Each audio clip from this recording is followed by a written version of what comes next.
ইতিহাস সাক্ষী দিচ্ছে আমেরিকার সঙ্গে যে সকল রাষ্ট্র আপোষ করেছে, চুক্তি করেছে, সেই রাষ্ট্রকেই আমেরিকা ধ্বংস করে ছেড়েছে। উদাহরণের তালিকাটি অনেক দীর্ঘ। সাদ্দাম হোসেনের ইরাক, শুরুতে সাদ্দাম হোসেন যখন ভেবেছিলেন আমেরিকার সঙ্গে চুক্তি করে ইরাক রাষ্ট্রকে সমৃদ্ধ করবেন, পারেননি।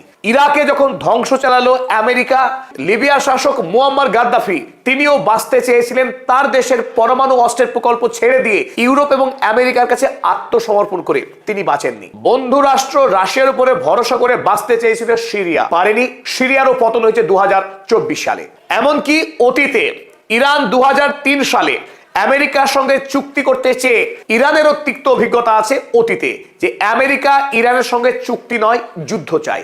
আমেরিকা এবং ইরান এই দুই রাষ্ট্র কোনোদিনই বন্ধু হতে পারে না, কারণ ইরান ইসলামিক বিশ্বাসের উপর দাঁড়িয়ে আছে, ওদিকে আমেরিকা জায়নবাদী এবং পুঁজিবাদী রাষ্ট্র, যার সঙ্গে কোনোদিনই মতাদর্শগত মিল হতে পারে না। তাই হয় ইরানের বিজয় হবে, নতুবা আমেরিকার বিজয় হবে।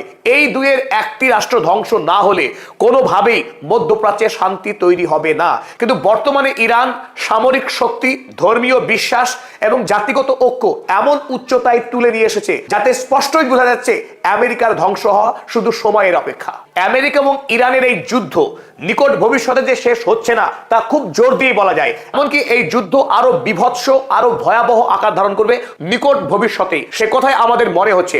আর ইরান কেন এত সাহসী ও বলিষ্ঠ অবস্থান গ্রহণ করলো, সেই উত্তর খুঁজতে গেলে কিন্তু আমাদেরকে ইতিহাসের পাতায় ফিরতে হবে। 1970-এর দশক যখন আমেরিকা যুক্তরাষ্ট্রের সঙ্গে ইরাক সরকারের ধারাবাহিক সংঘাত ছিল, সেই সময়ে সাদ্দাম হুসাইন ক্ষমতায় আসেননি।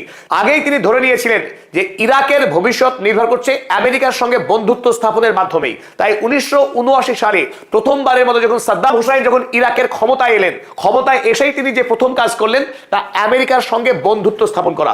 আপনারা ছবিটাকে দেখছেন, 1980 সালে আমেরিকার প্রতিরক্ষা সচিব ডোনাল্ড রামসফিল্ড তার সঙ্গে হ্যান্ডশেক করছেন। একদিকে ইরানে 1979 সালে যখন আমেরিকার সৈন্য এবং আমেরিকার কোম্পানিগুলোকে মেরে তাড়িয়েছে ইরান এবং সারা পৃথিবীতে আমেরিকার নাম কলঙ্কিত হয়েছে, ঠিক সেই সময়ে সাদ্দাম হোসেন যখন আমেরিকাকে বন্ধুত্বের অফার দিল, আমেরিকার জন্য সেটা মহার্ঘ ছিল, কারণ ইরানের বিরুদ্ধে বদলা নেওয়া সেটাই ছিল আমেরিকার 1 নম্বর টার্গেট।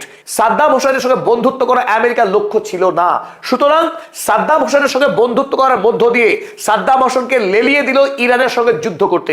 আর তারপরে 1980 সালে ইরাক ইরানের বিধ্বংসী সেই যুদ্ধ শুরু হয়ে গেল।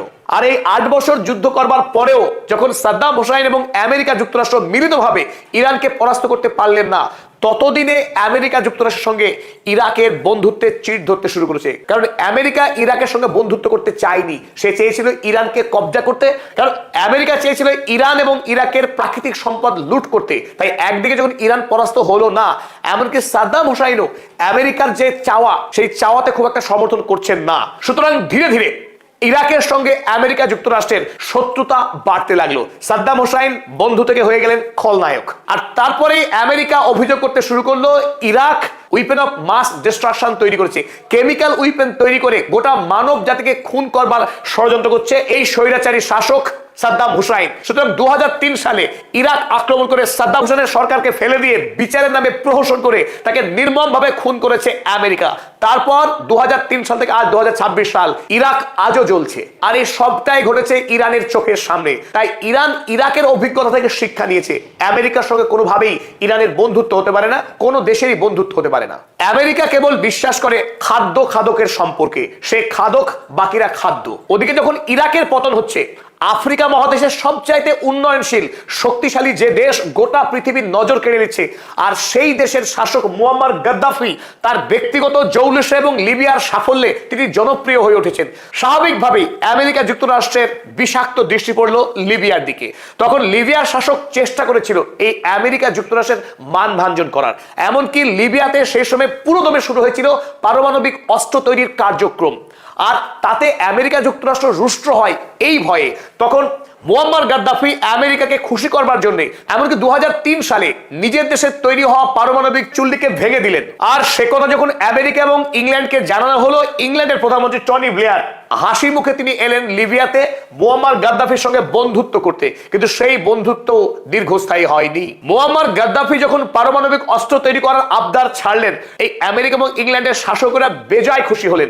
খোদ টনি ব্লেয়ার, তৎকালীন ইংল্যান্ডের প্রধানমন্ত্রী, একেবারে হাসি মুখে তিনি চলে এলেন লিবিয়াতে সাক্ষাৎ করতে এই মুয়াম্মার গাদ্দাফির সঙ্গে। সারা পৃথিবীতে এই বন্ধুত্বের ছবি ছড়িয়ে পড়লো, কিন্তু ইংল্যান্ড এবং আমেরিকা তারা কেবল মুয়াম্মার গাদ্দাফির বন্ধুত্ব পেয়ে খুশি হওয়ার পাত্র ছিলেন না, তারা চেয়েছিল লিবিয়ার অফুরন্ত প্রাকৃতিক সম্পদের দখল।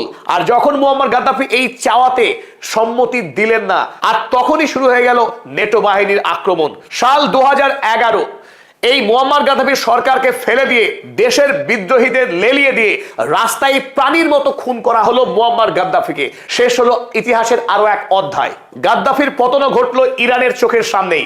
আর এতে ইরান হাড়ে হাড়ে শিক্ষা পেল যে আমেরিকার কাছে কোনো দেশ অস্ত্র সমর্পণ করে দিয়ে সে নিরাপদ থাকতে পারে না। একদিন না একদিন আমেরিকা সেই দেশকে ছোবল মেরে ধ্বংস করবেই। ইতিহাসে এও নজির রয়েছে যে কোনো একটি রাষ্ট্র যদি মনে করে বন্ধু রাষ্ট্রের শক্তিতে সে আমেরিকার আগ্রাসন থেকে বাঁচবে, সেই রাষ্ট্র কিন্তু টিকতে পারেনি। আমরা কথা বলছি সিরিয়ার।